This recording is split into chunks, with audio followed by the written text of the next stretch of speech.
Good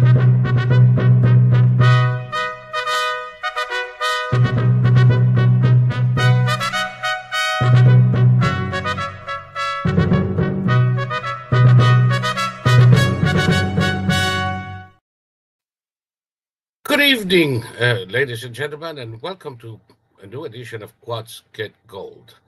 For those of you who are new to this exercise, I'm Sol Montez Bradley, and this program started as a means of bringing the world to Quod Verum users a long time ago, and we opened it since to the general public, the world, 1 hour at a time. If you like what you see, please click on subscribe and notifications. And right under the video in the description, you will find a link to donate to the Gold Institute for International Strategy. It is a 501c3 corporation. Therefore, your donations will be tax deductible to the extent permitted by law, and it will allow us to continue our work in the Institute and continue to bring to you the world. Tonight, I have a good friend and the Vice President for Strategy at the Gold Institute, Adam Lovinger, who's just published a book that I have to say, while I followed his efforts to write it for a number of years now, it is amazing. Even though I knew much of what was coming into this, I cannot drop it. And it tells the story of the deep state from a unique perspective. So without further ado, and let Adam introduce himself, I'll bring you Adam Lovinger.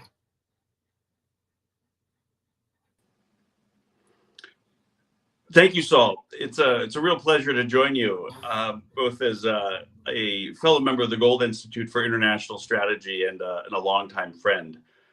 I wrote this book, and this is what it looks like. It was published in November by Encounter Books, and I wrote this because what I experienced when I joined the Trump administration is something I did not think could happen in America. My background is I'm a lawyer by training. I was brought up even before going to law school to believe that in America, the facts and law matter, particularly when it comes to federal processes to the government.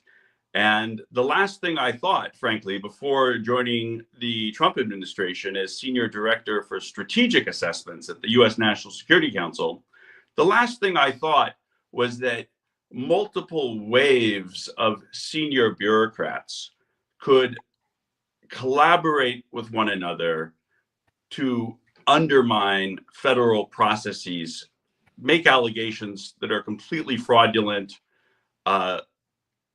weaponize the federal investigative process, launch investigations with no legal predicate or even allegations formed, but more just to fish for dirt and to try to destroy their ideological and political and bureaucratic adversaries. I did not think that was possible. But sure enough, as soon as General Michael Flynn was tapped by President Trump to be his first national security advisor, I joined the White House, the NSC, and before I knew it, there were 5 investigations launched against me. I had been in the Pentagon as a civil servant for a dozen years by then, and had a completely spotless record, no security violations. But all of a sudden, 2 administrative investigations, 3 criminal investigations launched against me, and sort of sent me off into this sort of netherland in which to fight these fabricated charges.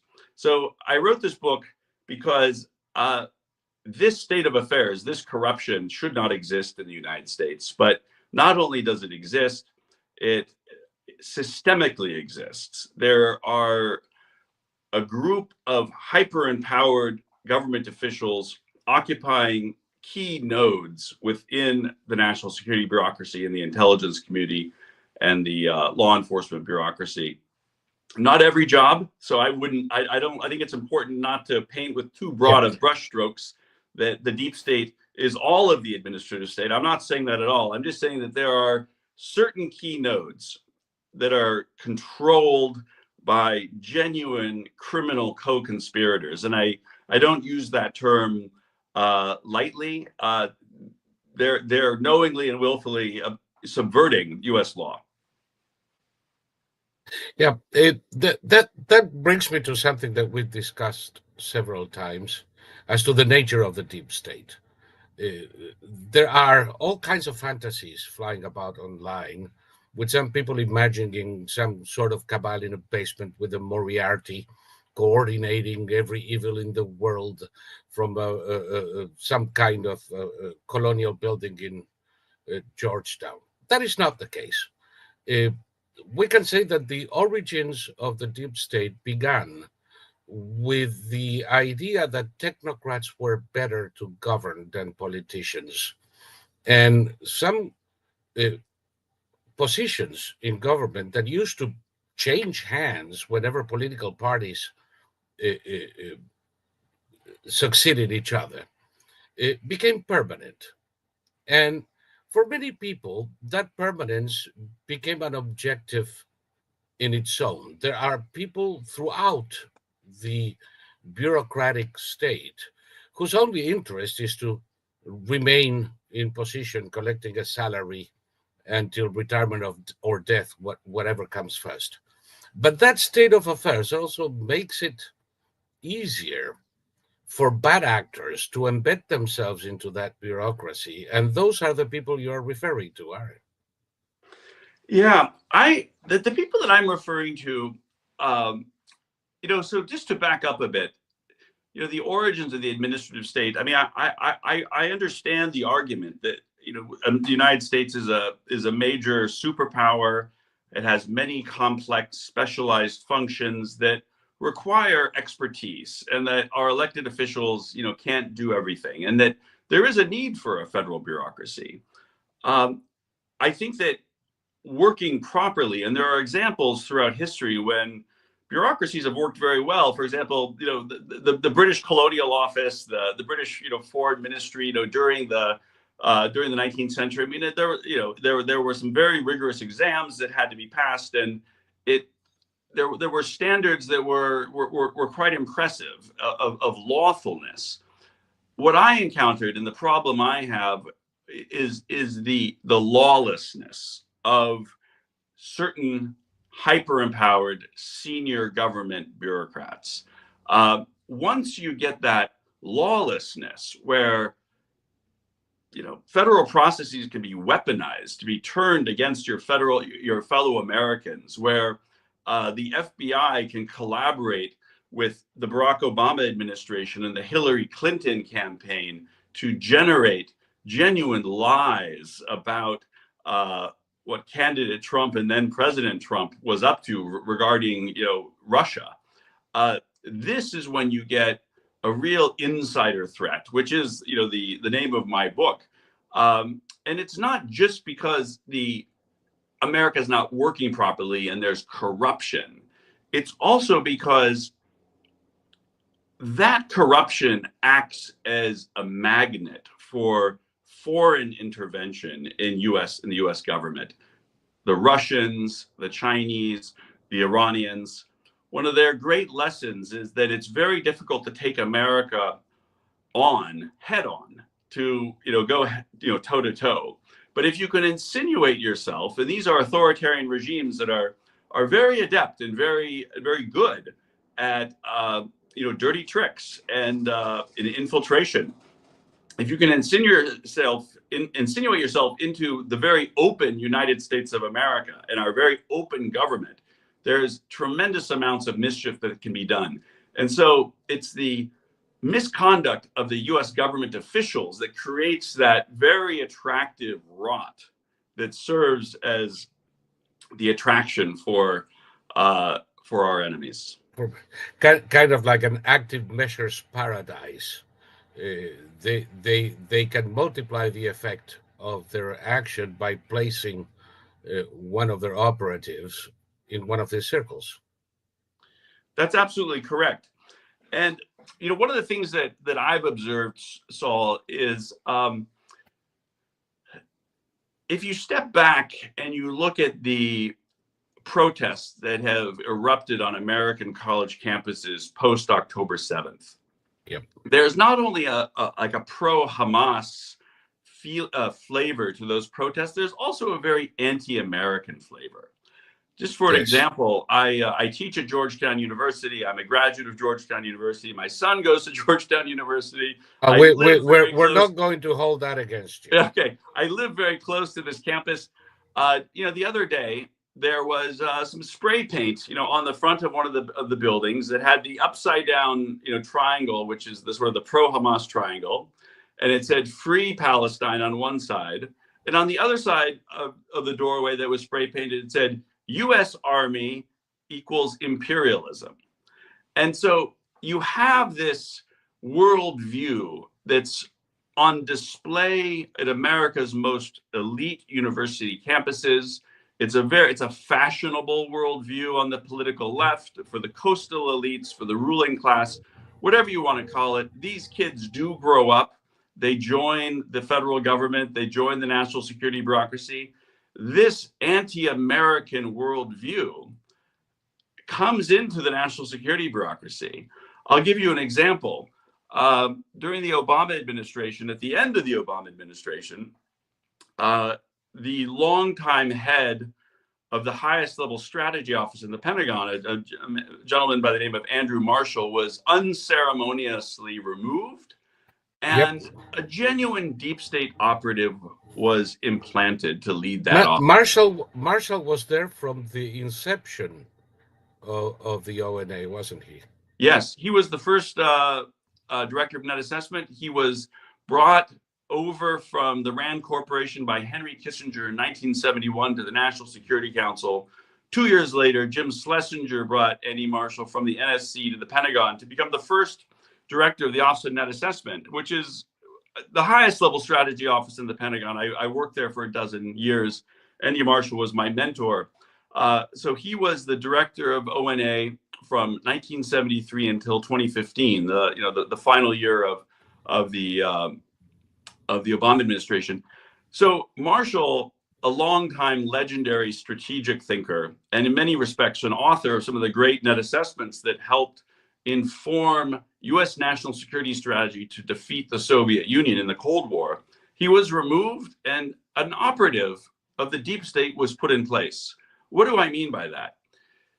In my book, I lay out the worldview of James H. Baker, who's the director of the Office of Net Assessment. He adopts America's enemies and policies. He adopts America's enemies' policies for America's own. He is quoted as saying, "Losing Taiwan to China is not an insult to U.S. national interests." He is quoted as saying, and these are all official documents, primacy is increasingly costly, such as the defense of Israel and Taiwan. So if you look at these statements, adopting America's enemies' policies for America's own, this is what he's doing in saying this. But that's just the beginning. That's just the beginning. That's the philosophy that inspired Obama's apology tour and a policy of taking down the U.S. a few notches to allow for the resurgence of regional powers, competing powers, so as to keep American imperialism in check. And that was the policy of the Obama administration for 8 years. That's absolutely correct.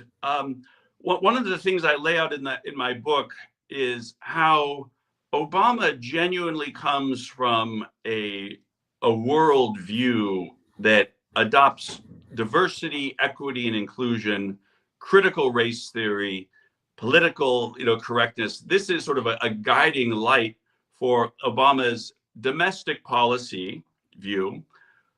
He did not have much experience in foreign policy. So what he did is he adopted this view of equity to inform America's Right. grand strategy. And if you look at equity, it was like, well, There is no American exceptionalism. There is moral parity in this world. correct. And not only that, it's regarding the balance of power. He did not prize, as any ordinary American president would prize, American preeminence. He saw American power, primacy in the world, as not equitable. And he set out to really, cut America down to size. He tried to make the case for this publicly. He, went around the world on what many have called his apology tour in his first term of office, apologized for America's, global role, which of course is not always a peaceful role, but in order to uphold a US-led global order, sometimes force must be needed. And that's something that any American president has recognized from the very beginnings of our republic. But what he did once the American people reacted negatively towards this American diminishment, what he did, and this brings us back to the deep state, is he turned inward. He's like, well, if the American people do not support this worldview of cutting America down to size, and compared to our non-Western countries, he will transform the U.S. national security bureaucracy from within. And this is what I observed over 12 years, 8 years under Obama, but what I observed in the Pentagon. Right. And in that context is when he puts Baker in ONA. Exactly correct. And I mentioned earlier about Baker advocating for America's enemies' positions. He was also a famous minimizer of threats posed to America. In the year 2017, after China had established its first military base in Djibouti in East Africa, Baker goes and says that China's role in the world is entirely regional. And that same year, he wrote that Iran may safely possess a nuclear weapon. So this is a worldview that it's about equity. And in this regard, regarding Iran, it's about Israel, which is a close U.S. ally, has nuclear weapons. He wants to balance Israel with Iran's nuclear weapons. Right. Yeah. You know that I as I hear you now, I can't but chuckle inside. China as a regional power, that's why they have a naval base in Djibouti controlling access to Bab el Mandeb, Right. which has proven to be as vital as we thought it was when we first spoke about it 6 years ago. Yeah. Satellite arrays in Argentina, ports in Peru. Apparently, that is all part of the Chinese region that extends from Mexico to Madagascar. Yeah, it's and this classic sort of soft peddling of threats to America. This is it's not only the sort of the DEI and critical race theory worldview implanted into the national security bureaucracy. It is also genuinely the talking points of America's enemies. America's enemies have really feed the deep state talking points. And this is something that the evidence is at this point overwhelming of this collaboration.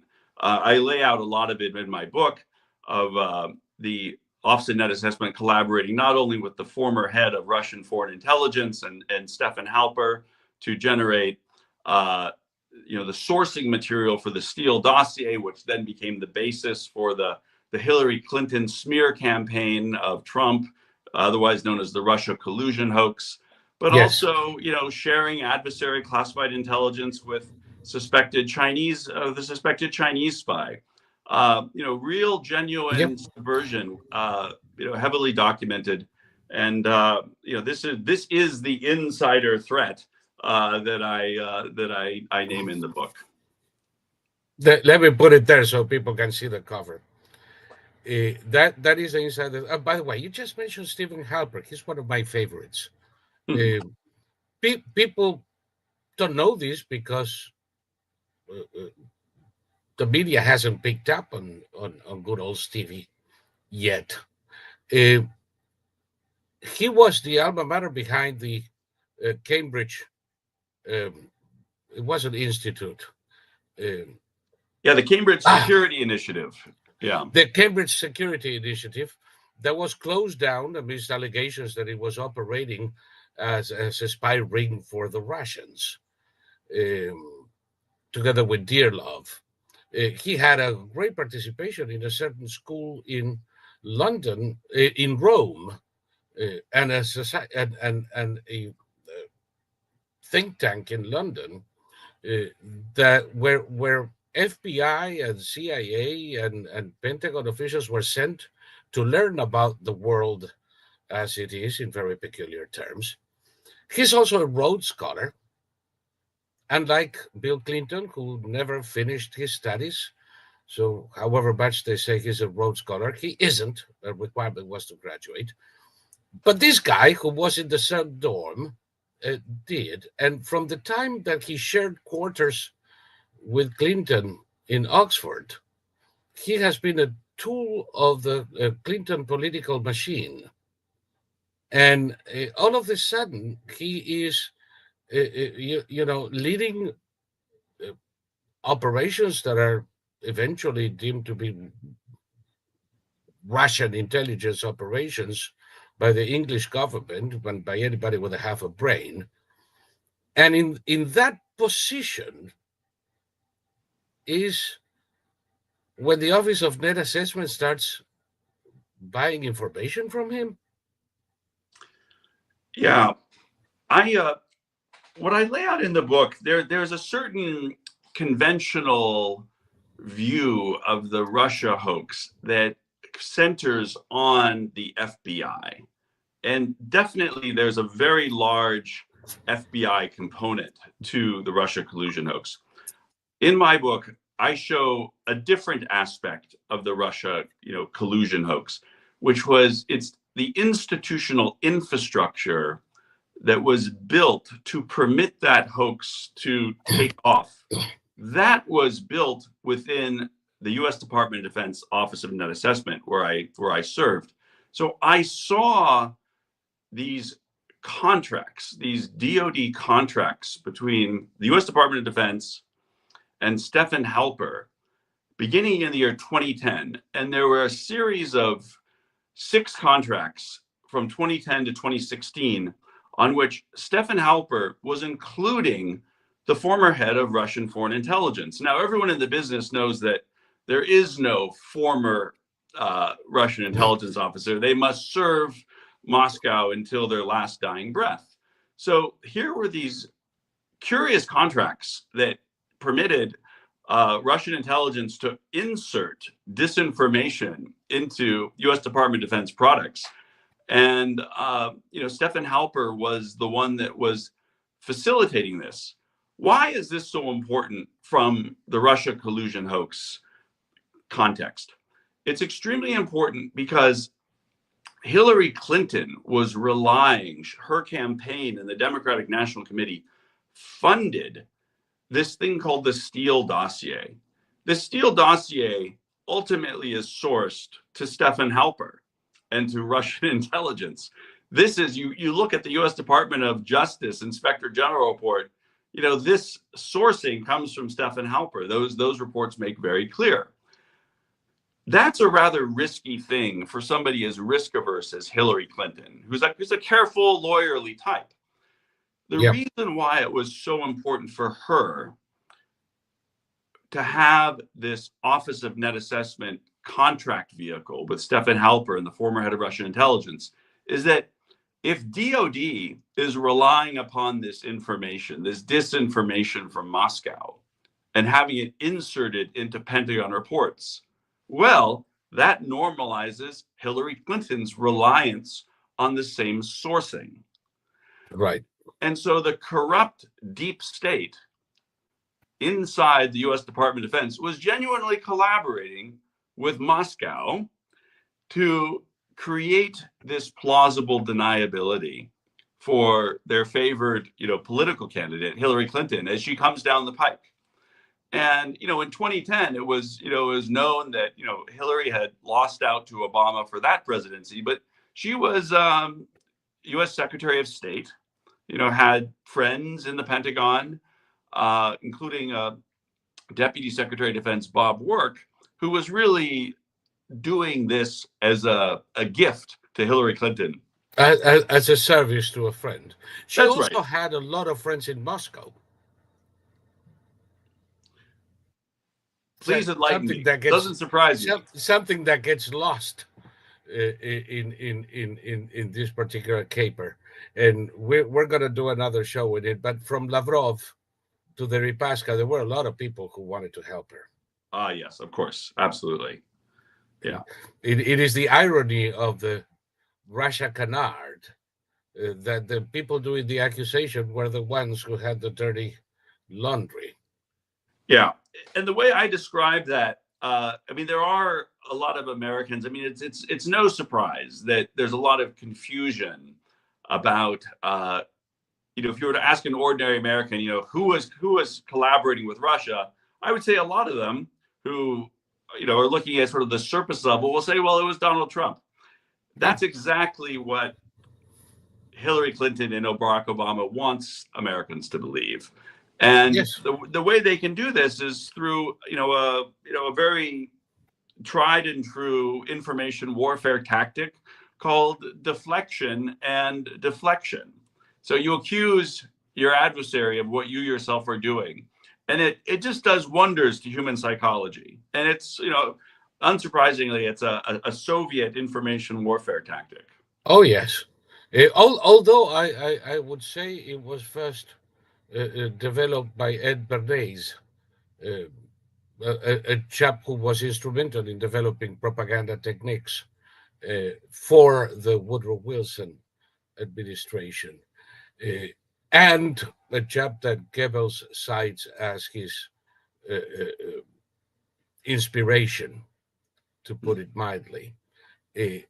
So it's an old story. The Russians used it, yes, but long before the Russians used it, it was in use in the halls of Washington by the very same people that are doing it today. Yeah. It's a rather interesting phenomenon. So, but Hillary had more friends inside the Pentagon than you mentioned, and people essentially feeding narratives through the Office of Net Assessment into the administration. Yes, I would say that a lot of the information that was provided to senior leadership during the Obama administration, from various actors within the Office of Net Assessment was, really about, frankly, undermining U.S. interests, undermining U.S. allies.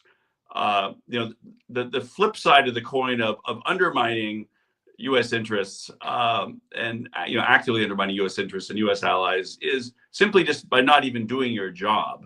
One of the things in the course of my research I discovered is that the Office of Net Assessment only has one statutory duty.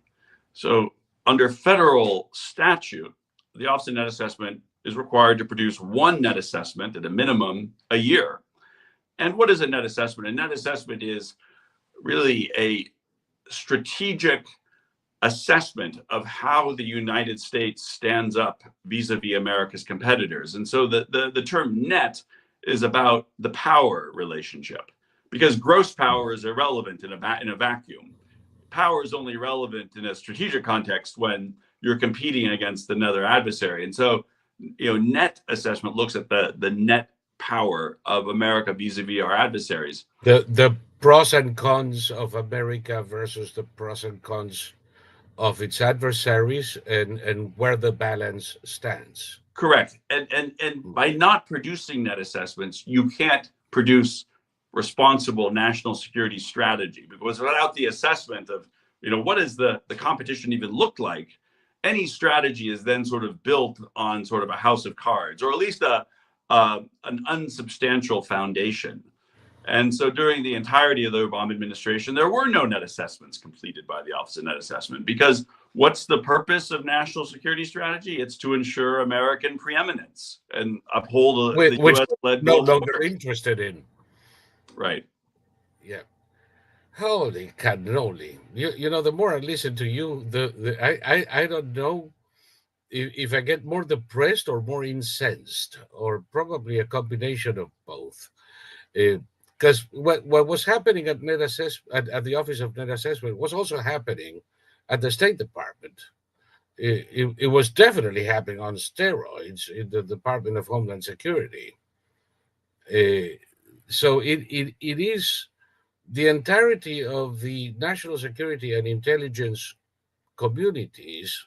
I never liked that phrase, by the way, but it is descriptive, that were affected by this uh, defeatism on purpose. Yeah, no, I think that's entirely accurate. You look at, for example, the entirety of the Biden administration. You have Secretary of State Blinken making these repeated trips to the Middle East to accomplish really nothing. There's this sort of extraordinary lack of interest within the national security bureaucracy, the foreign policy community, to actually win America's wars. We spent 20 years in Iraq and Afghanistan without winning. There were no net assessments to inform those long wars. You really have to ask yourself, what is going on here? And just this last summer, there were 3 U.S. House of Representatives committees that collaborated in an investigation into the Biden family. And they concluded that the Biden family had taken tens of millions of dollars from the Communist Party of China, from Yep. PRC related interests. You look at the Hillary Clinton Foundation, many millions of dollars, tens of millions of dollars from America's enemies. The Yes. Russians were great funders of both Bill and Hillary Clinton, as with the Chinese. You look at these elites and the collaboration between these elites and America's foremost enemies. No wonder we're losing so much. No wonder we can't win our wars. No wonder there's a deliberate subversion of the capacity of America to craft net assessments to inform national security strategies. So we enter wars, we send our young Americans, the best and brightest, off to fight these wars at the prime of their life, and they're turned into. And we betray them. Yeah, we betray them. Betray them. Let's use the word, because these were and are eminently winnable wars in fairly short order. It is almost by design that they languished. What Obama did in 2011 in Iraq is set it back 7 years. By the time he was done, set it back 20. And this is done, I would venture, on purpose. In the meantime, I don't know, the brother of Joe Biden was making mint with contracts in Iraq and Afghanistan. I'm awaiting a pardon for him any day now. And these people make money in association with America's enemies, undermining America's efforts to bring a little bit of order to this world, which is, I would propose, vital to protect America's interests and its economy. Yeah, I think you're absolutely right, Saul. If you look at a lot of think tanks around Washington, D.C., you look at various foundations, you look at a lot of American universities, they get foreign money. And one of the curious things is they don't get much money from our allies. They get money from our enemies. For example, my own alma mater, Georgetown University, it has a campus in the country of Qatar. Qatar, of course, is one of the greatest sponsors of Hamas. Hamas is a U.S. terrorist organization. And so it makes perfect sense. If you're an enemy of the United States of America, you want to insinuate yourself into American institutions to bring this country down. There is no greater and to whitewash their image in the process, exactly, so and that there's those very students you're referring to look to Qatar as an example of development, and they don't realize what it is they're looking at. exactly, and you get this insinuation, and of course, there's no greater prize for our enemies than inserting themselves into our national security bureaucracy, into our military, into our highest level strategy office within the Office of the Secretary of Defense, where this subversion takes place, as I lay out in my book.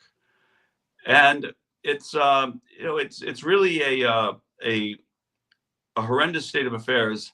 I talk in the last chapter of my book about one of my students at Georgetown, and Georgetown has a special relationship with the Pentagon, and that some of its most promising officers, rising up through the ranks, they get a master's degree at Georgetown, and that sort of is a springboard to an even higher level command.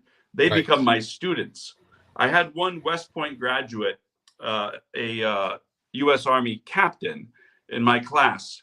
And after seeing the way the deep state went after General Flynn and went after myself, he comes up to me, he says, "Professor Levenger, based upon what happened to you, I no longer have any confidence in the Pentagon to have my back when I'm deployed in war zones overseas. I'm going to do my time and get out."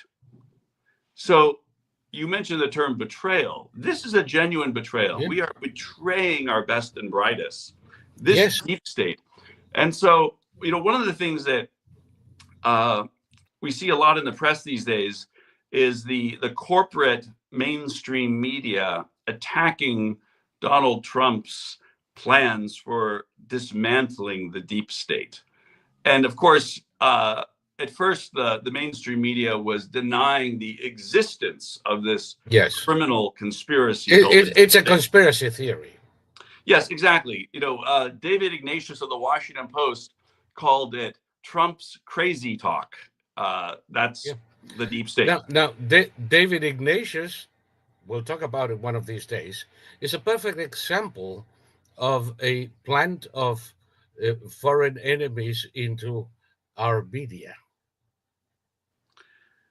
There's a lot of evidence in that direction. There's a lot of evidence. David Ignatius, he leaked this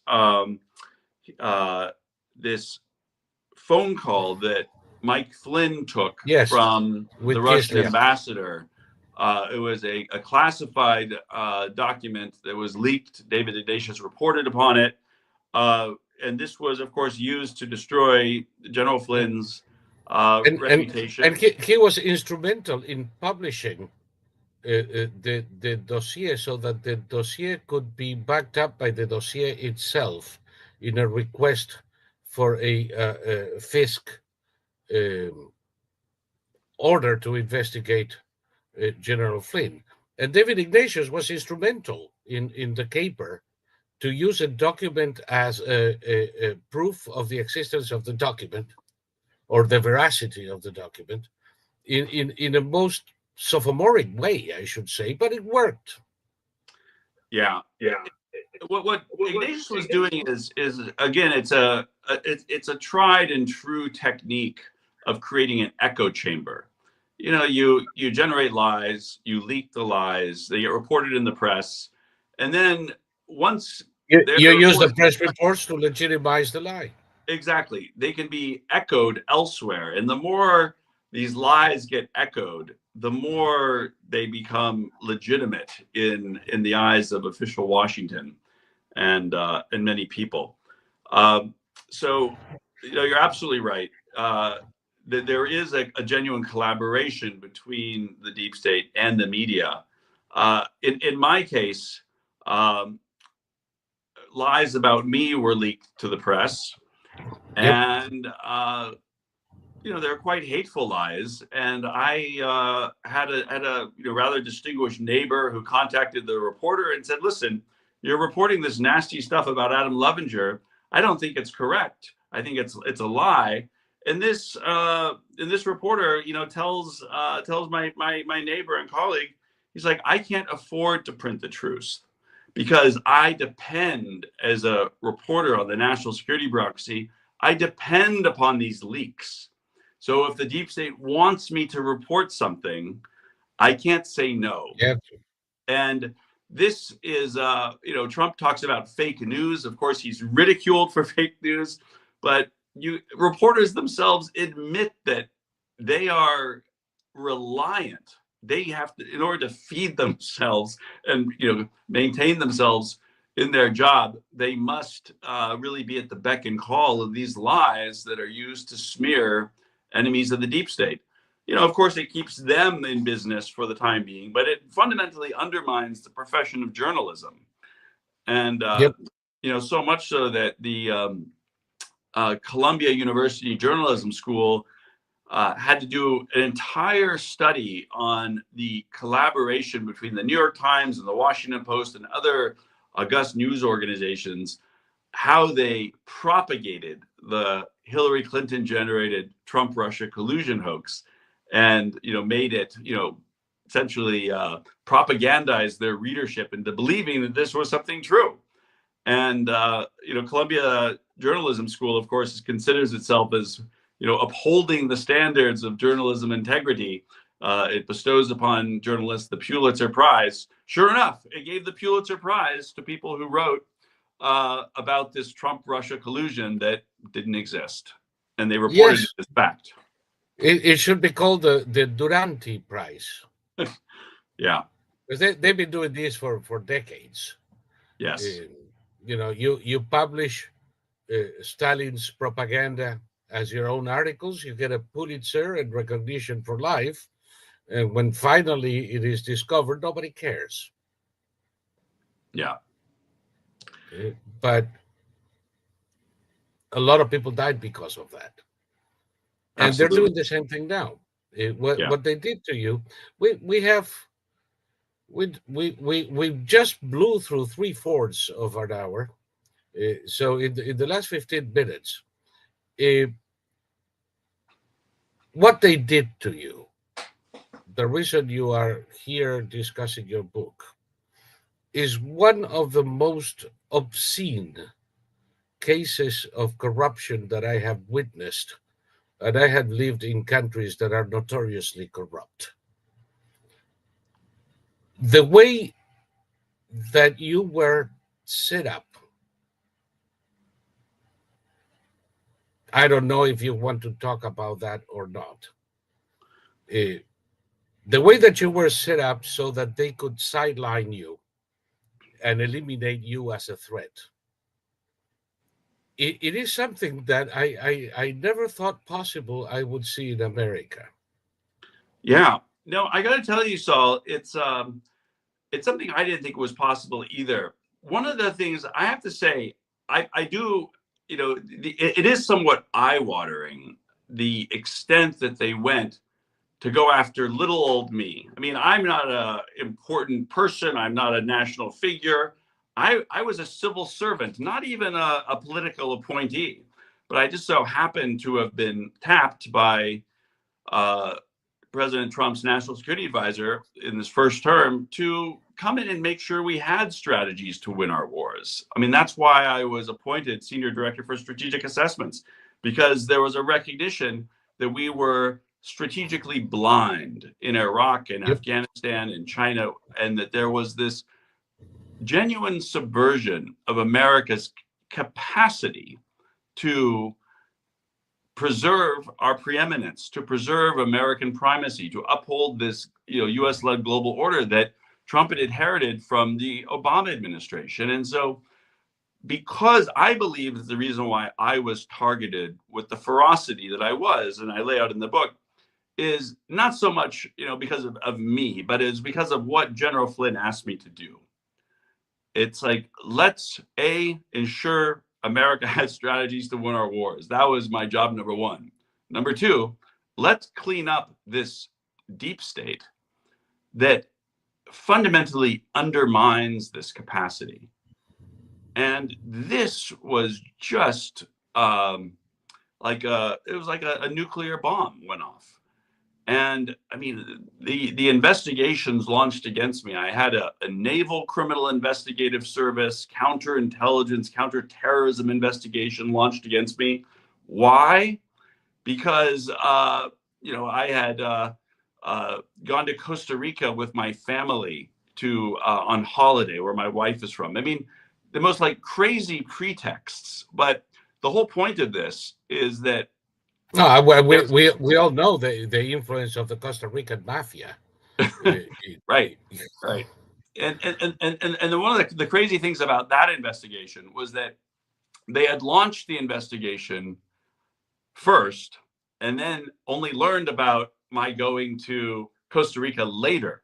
So Right. I mean, it's like this retroactive Yes, legitimization of what they're doing. we can adjust along the way. Exactly. It's just like, and the thing is, it's so flagrant, which is something that it should be worrying to Americans. And that, I mean, they don't even try to weaponize the federal investigative process in a sophisticated way. They just do it lazily and easily. No checks and balances. So No, I know we're running out of time. I'd like to kind of end on a positive note, if you don't mind. And that is that, absolutely. and that I do think that there is now a recognition amongst ordinary Americans, and polling shows this, that there is a criminal conspiracy within the U.S. national security bureaucracy that works against America's interests. That is known. I'm hoping that my book will show that there is a more sinister element of that, which is that the deep state is genuinely a tool of the Russians, the Chinese, and the Iranians to undermine America from within. That's also important because typically, when you have, the clear hand and fingerprints of America's enemies on this deep state, this should crystallize our appreciation for this.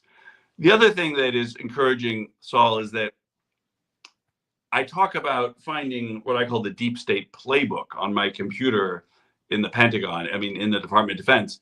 And the tactics, the techniques, the procedures, the way the deep state weaponizes the federal investigative process to target their adversaries is a very rote thing. And they do the same thing over and over again to all of their adversaries.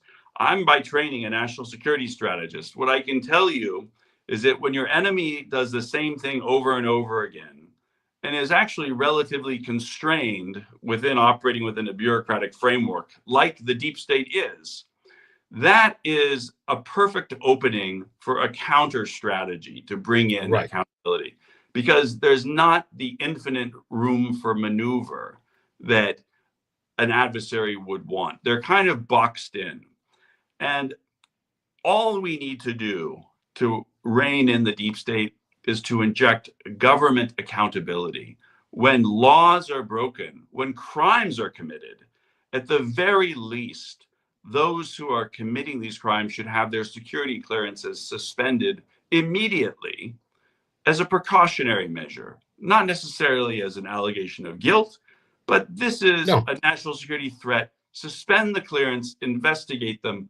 Nobody does this, Saul. These deep state operatives they're never touched, and that is impunity encourages this lawlessness and this rot, and continues to be a powerful beacon to America's adversaries. It's essentially advertising, come in and do what you want to do, because America is defenseless, because it has this internal rot that can be exploited. Yes, you mentioned China and Russia, but lately we've had quite a few reports of Iran infiltrating the Department of Defense and Homeland Security. And Iran is not this big power. It's a rather pitiful non-power. And yet they're able to position their agents, their spies, their operators at high levels in the White House, in the Department of State, in Homeland Security, in the Department of Defense. it's like we have not even a revolving door, an open door. Yeah.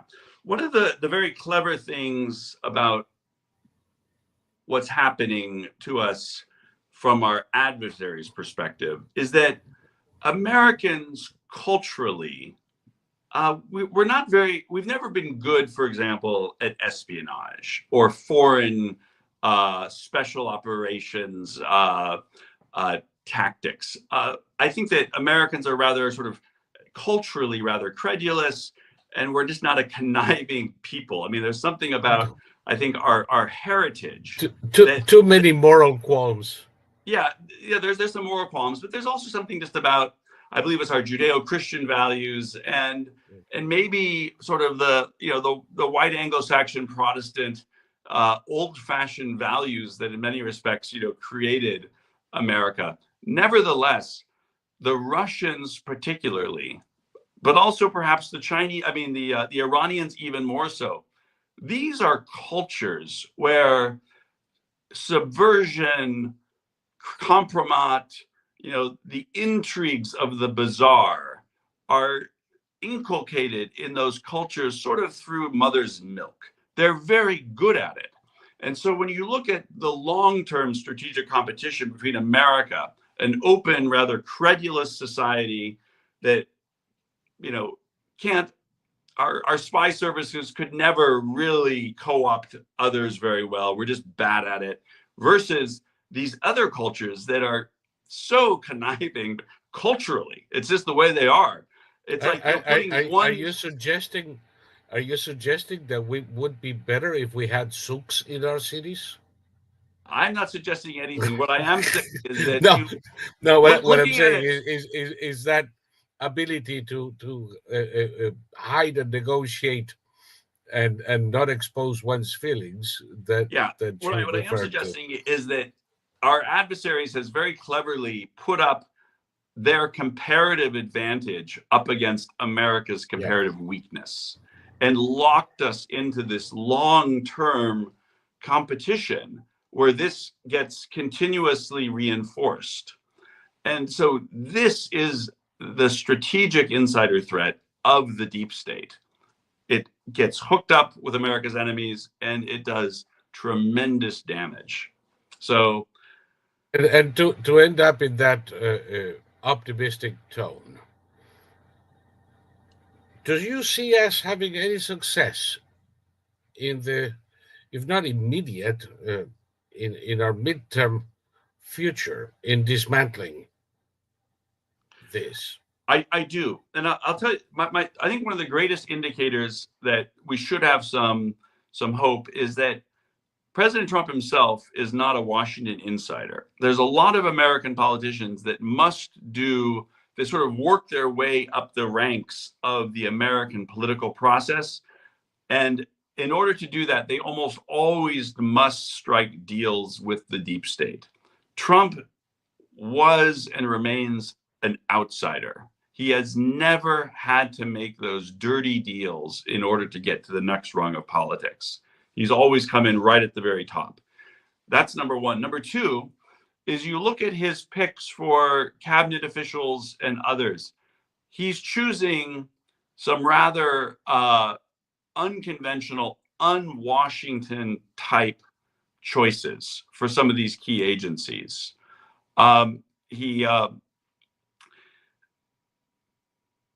That to me shows that he's got more confidence this time around as president as he did the first time. The first time he won, and he put in people like Rex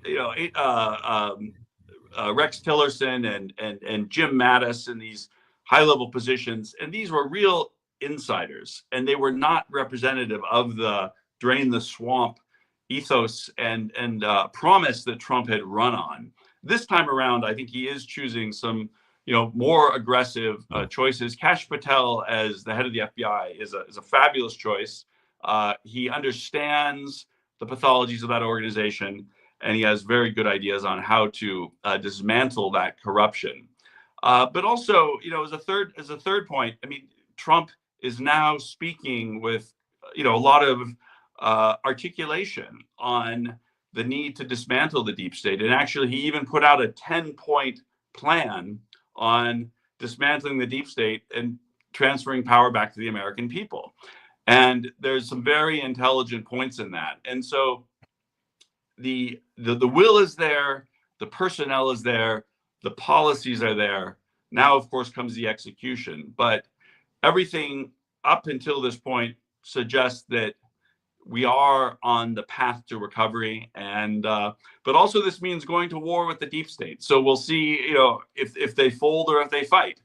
That remains to be seen. I don't think they're going to go down without a fight, but I trust that they can be defeated. Now, two more things just on the way out. Where do people buy your book?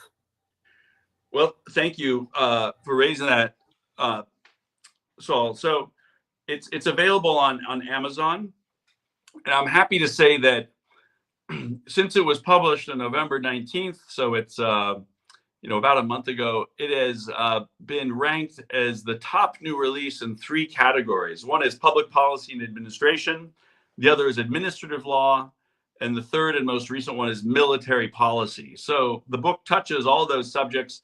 I didn't even know what it means to be a top new release. That doesn't mean it's a bestseller. It means that the velocity of sales is high. Yes. It means it's selling. Yeah, it means it's selling quickly. So, I mean, that's great. So number one, people can go to Amazon, or I assume any other website that sells books. Correct. And I'm about to make you a proposition, but one that you can tell your wife about. How about anybody who donates $250 to the Institute gets a signed copy? That's more than fair, and very, very happy to do that. So let me do that, and you will have to do nothing but sign them. So for everybody watching, there is a link to a dollar box for the Institute. Donations to the Institute are deductible as much as the law will permit as a 501c3. And if you make a donation and in notes add Lovinger of $250 or more, we'll make sure that you get a signed copy from Adam. And with that said, I hope I can get you again. There are so many subjects that I just thought of. You are a wealth of information, sir. Thank you, Saul. It's always a great pleasure, and thank you for doing what you do. It's your platform is a great source of education, and there's a lot of secret goings on that are not covered by more mainstream media, and so to make sure that people are informed about what's truly going on, I'm glad that they can come to you. Yes, without going into the wilderness like so many do. Right. But thank you so much, and I know that you have to leave, so good evening, Adam, and thank you for participating today. My pleasure. And now that we have come to the end, I hope you have enjoyed the conversation with Adam Lovinger, and that some of you at least will contribute to the Institute, that it might continue to do its great job of finding real answers to America's quandaries. And that's it for tonight. Again, thank you so very much. And I'll see you at the next edition of Quods Get Gold.